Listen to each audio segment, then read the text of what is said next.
Estimados estudiantes, el día de hoy vamos a centrarnos en el tema propiedades de los metales y no metales. Como ustedes pueden observar en este esquema, la clasificación de los elementos de manera general en la tabla periódica es la siguiente. La mayor cantidad de elementos corresponden a metales. Una pequeña cantidad son los no metales, representados de color amarillo. Y esta escalera, de aquí de color verde, que sirve para separar a metales de no metales, constituyen los metaloides. Hoy vamos a revisar algunas de esas propiedades de cada uno de estos grandes grupos en los cuales se divide nuestra tabla periódica. Vamos a empezar por los metales.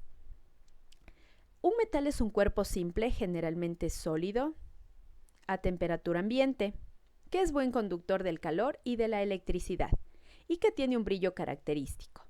Se lo emplea a menudo con aleación con otro metal en la fabricación de numerosos objetos. Tenemos algunos ejemplos como el latón, el aluminio, el hierro, el cobre, el acero, metal galvanizado, el bronce, entre otros. Las principales propiedades de los metales constituyen el brillo metálico, la dureza, maleabilidad, ductilidad, tenacidad, fusibilidad, su alta densidad, el que son sólidos, la conductividad térmica y la conductividad eléctrica. Vamos a revisar lo que es la maleabilidad. Es la propiedad que presentan algunos materiales de poder ser descompuestos en láminas sin que el material en cuestión se rompa, o en su defecto extendidos, sin que tampoco se dañen, es decir, pueden formar estas láminas y no se deforma el metal. Los elementos maleables por excelencia son el estaño, el oro, el platino, el cobre, el zinc, el aluminio y la plata. Otra característica constituye la ductilidad. Se conoce como ductilidad a la propiedad de aquellos materiales que bajo la acción de una fuerza pueden deformarse en forma de hilo sin llegar a romperse. Estos materiales, como ciertos metales o asfaltos, se conocen como dúctiles. Dentro de este grupo se encuentran el acero, el plomo, el oro, el cobre, la plata, el platino, el hierro y el aluminio. Tenemos aquí la principal diferencia entre estos dos términos: maleabilidad, formación de láminas; ductilidad, formación de hilos, para evitar confusiones. Otra de las propiedades es la tenacidad. Quiere decir la resistencia que presenta un material a romperse cuando se le golpea. Este tipo de materiales se llaman tenaces y, al contrario, frágiles. Dentro de este grupo podemos hablar del hierro. La siguiente propiedad es la flexibilidad, que es la capacidad que tiene un material de poder doblarse sin romperse. Son llamados materiales flexibles y, al contrario, rígidos. Dentro de esta propiedad estaría ubicado el aluminio. Otra característica de los metales es la elasticidad, o capacidad que tiene un material de recuperar su forma por sí solo, después de haberlo estirado, comprimido o retorcido. Reciben el nombre de elásticos y, al contrario, plásticos. El ejemplo que podemos citar aquí es el caucho. La siguiente propiedad es la conductividad eléctrica, que es la capacidad de un material para dejar pasar la corriente eléctrica. Depende de la estructura atómica y molecular, además de la temperatura. Como ejemplo tenemos los conductores eléctricos. De manera interesante, el cobre, mediante su propiedad de ductilidad, es el responsable de transportar la corriente eléctrica en nuestros electrodomésticos. Los conductores por excelencia constituyen, como ya lo había mencionado, el cobre, el oro, la plata, y aquí también podemos recalcar algo importante: el agua, a pesar de no ser un elemento metálico, pero vale la pena que conozcamos que el agua también sirve y es conductora de corriente eléctrica. Vamos al siguiente grupo, que serían los no metales. Estos son elementos químicos que no son metales. Son malos conductores de la corriente eléctrica y el calor.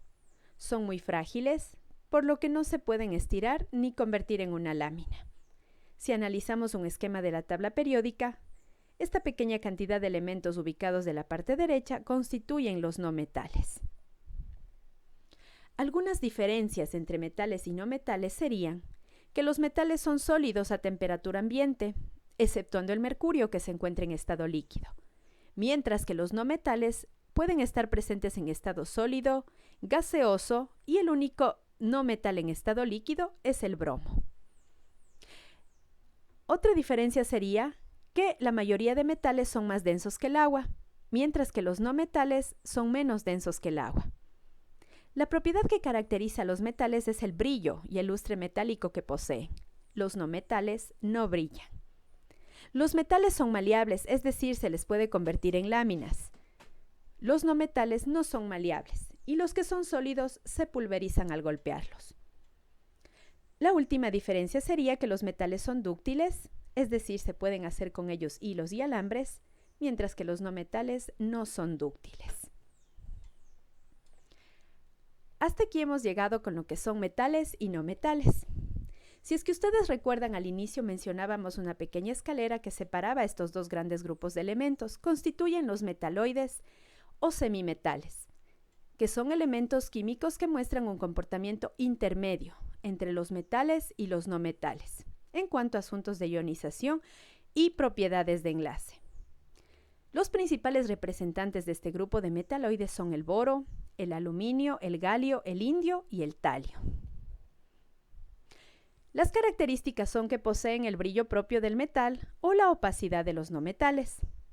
Por su conducción de energía y temperatura, son utilizados para aplicaciones médicas e industriales. Como ejemplo tenemos la fabricación de chips. En este ejemplo, el elemento que se caracteriza es el silicio.